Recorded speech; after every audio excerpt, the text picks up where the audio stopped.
Friends, myself Archana Varude from Praveen Patel College of Diploma Engineering and Technology. In last video, we have completed 2.2 of chapter number 2, and in this video, we are going to start third subpoint of chapter number 2, that is kinetics. And after watching this video, you will be able to understand what is meant by kinetics, what is by momentum, impulse and impulsive force. First we see what is by kinetics. As we know that the property of inertia of body, that when object is at rest position, then it remains in its position, but if external force is applied, then due to that there is a change in its position. That means here, due to that force, there is a change in that motion of body. And when we observe that motion of bodies, then that is called as a kinetics. Here this kinetics, it is the branch of dynamics which deals with effect of forces on the bodies in motion by considering the forces causing the motion. That means from it is clear that when force is applied and due to that there is a change in motion of body, and when that body is in motion, when force is applied, then there is effect of that forces on the bodies, and that is called as a kinetics. Then next point is what is meant by momentum. For that, consider a body of mass m. Suppose it is in motion, then it has some velocity. Suppose that velocity denoted by v. Then if we take the product of that mass and velocity, that product is called as momentum. And therefore formula for momentum is mass into velocity. And therefore we write momentum is equals to m into v. Or it is also said that it is defined as the quantity of motion possessed by a moving body. Then we write the SI unit of momentum. Here formula is mass into velocity. Therefore we write the SI unit of mass and then SI unit of velocity. Here SI unit of mass is kilogram and SI unit of velocity is meter per second.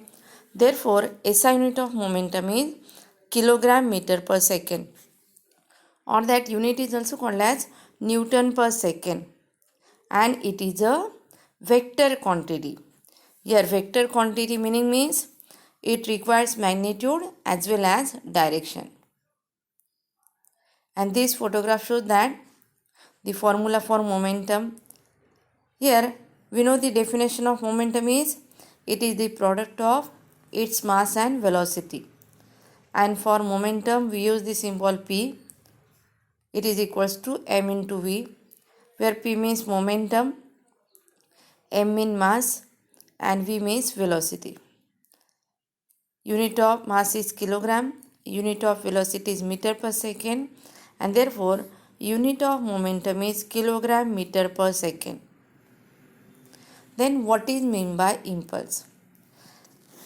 Let us consider that object is at rest position. Then when force is applied, then it changes its velocity. Consider that u is the initial velocity and v is the final velocity. Then when we find momentum, it is equals to initial momentum and final momentum. Then initial momentum is equals to m into u and final momentum is m into v.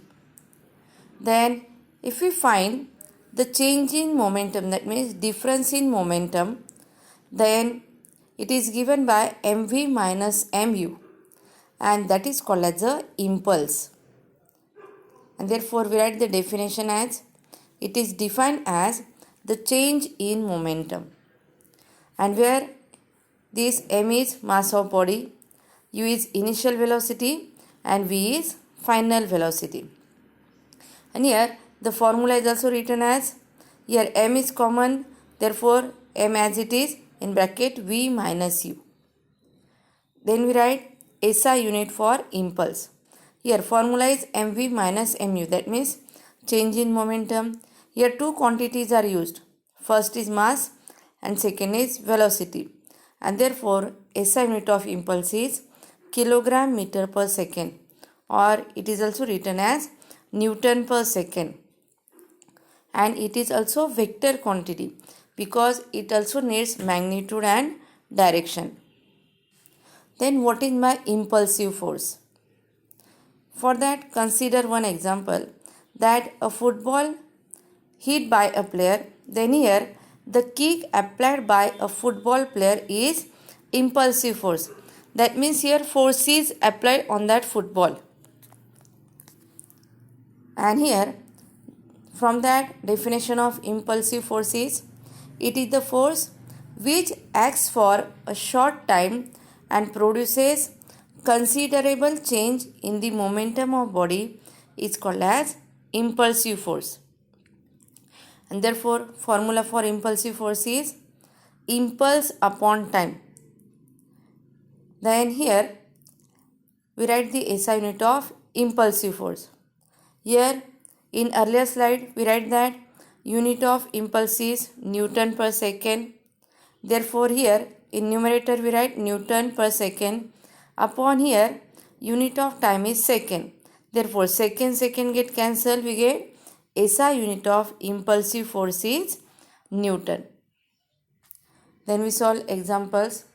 First example is, a two-wheeler vehicle of mass 200 kg has a velocity of 16 meter per second. Find the momentum.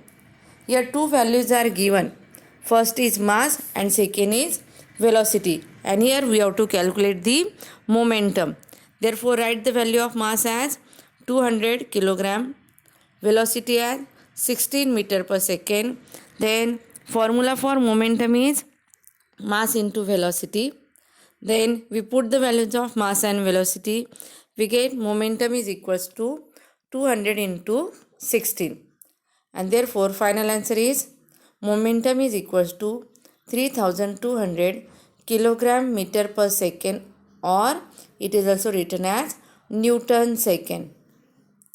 Then second example is, if a body of mass 200 kg changes its velocity from 40 meter per second to 10 meter per second, then calculate the impulse acting on a body. Here three values are given. First is mass, that is 200 kg. Then here two velocities. But here in example they give that body changes its velocity from 40 meter per second to 10 meters second. And therefore here initial velocity is larger as compared to final velocity. Therefore initial velocity u equals to 40 meter per second and final velocity is 10 meter per second. Then we have to calculate the impulse. Therefore write down the formula. Impulse is equals to mv minus mu. Then m is common. We write in bracket v minus u. Value of m is 200 kg and value of v is 10 minus value of u is 40. Therefore we get 200 into minus 30. Therefore final answer is impulse is equals to minus 6000 Newton second. And here this negative sign indicates that impulse acting on a body is in opposite direction of motion, or we can say that it is a negative acceleration, and negative acceleration means retardation. That's all about today's video. Thank you.